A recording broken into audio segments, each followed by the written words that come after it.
Good morning, everyone, and welcome to the first episode of Offscript, the Zeitgeist podcast, brought to you by Zeitgeist and the BMM department. Today, we have a very special guest with us, Miss Khushali Dodia. Khushali ma'am is a very seasoned marketing professional, and today she has given a lecture on CV building. So now we'll jump into questions. A very good morning to you, Khushali ma'am. Good morning. Okay, so we'll start with a very fairly simple question. Why did you want to go into marketing? What about it drew marketing to you?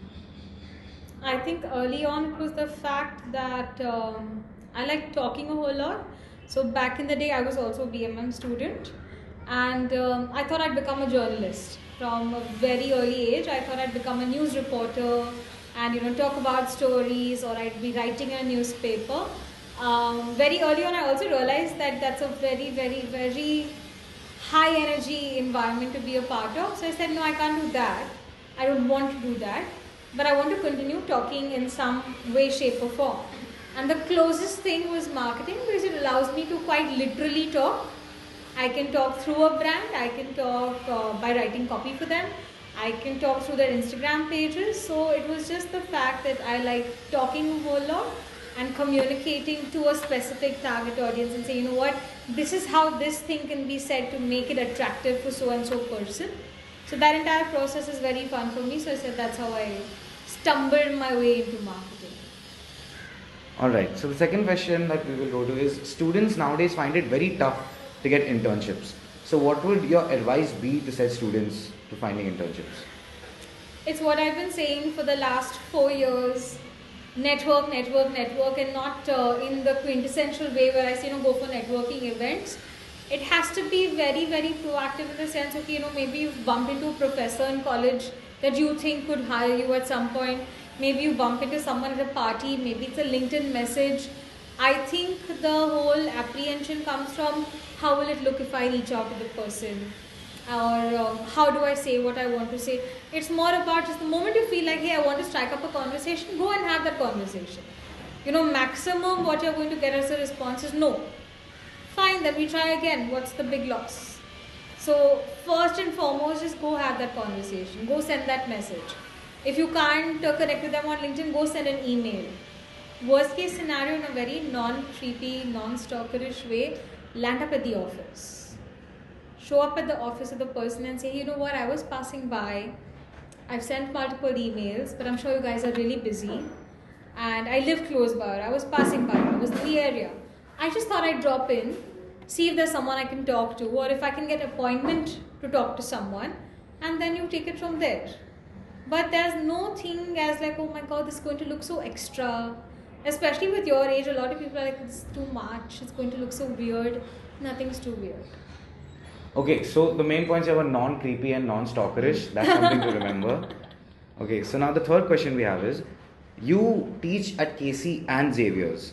What has been your? You used to teach at KC and now you teach at Xaviers. What has been your main motivation to becoming an educator and imparting the knowledge which you yourself have been given all those years ago? I wish I had a really smart answer for this. Like, I always wanted to teach, and I love interacting with students at 7:30 in the morning. But I was called for one semester at KC where I studied. And it was more of a, hey, just do one semester, let's see how it goes. And I thought it looked really nice on my profile. So, I'll do one semester and then we'll call it a day. Turns out I do like talking even in class. So it still comes back to the fact that I wanted to talk about things that weren't spoken about to me when I was in first year of college, when I was in second year, third year. Things that I wish somebody would have told me. Even in an academic sense, I wish I had someone tell me, hey, you know what? I know this is boring, but it's really important right now. Not only for your grades, even beyond that. Or like, hey, you know what? This is just for your grades, it's fine. In the real world, things work like this. So I wish I had that kind of conversation when I was studying. So it was more about that. So very early on, I realized, I said, you know what? Nobody said these things to me. It'd be nice if I gave first year students a reality check right on SEM 2 day 1. So it was more about that, about bridging that gap and saying, hey, these things weren't told to me. And I think it'd be really beneficial if kids know about this earlier.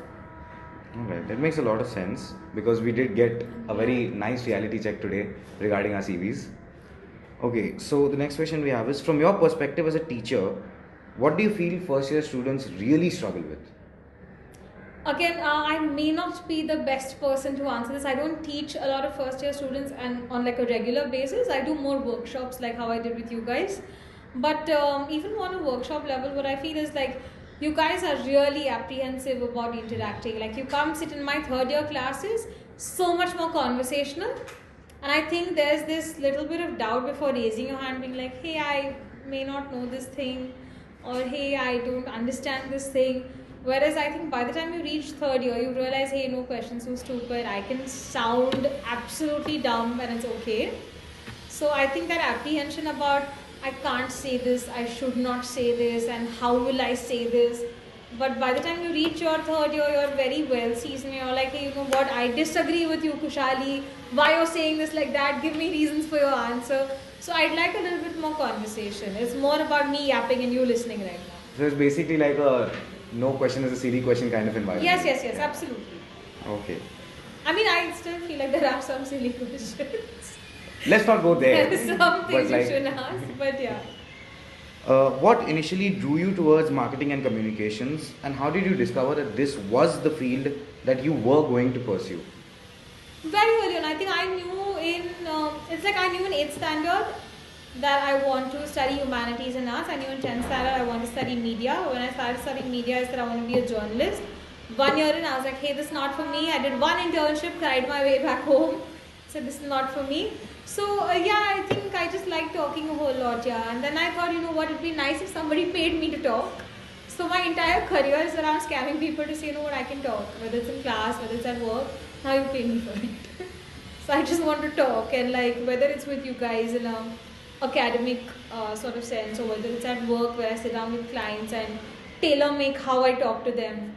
So it's just about that. I wish I had smarter answers, You don't need to have smart answers. If anything, you've actually given very nice answers. You also scared a potential journalist right now. But that's off the script. So the last question we have for you is, what common mistakes do students make in CVs and portfolios, and how can they fix them or avoid them early on? I think just be really honest. Like I told you guys today also in the workshop, don't try to fluff up your CV or your resume or your portfolio to what it isn't. If you're applying for an internship role, the recruiter knows you're an intern.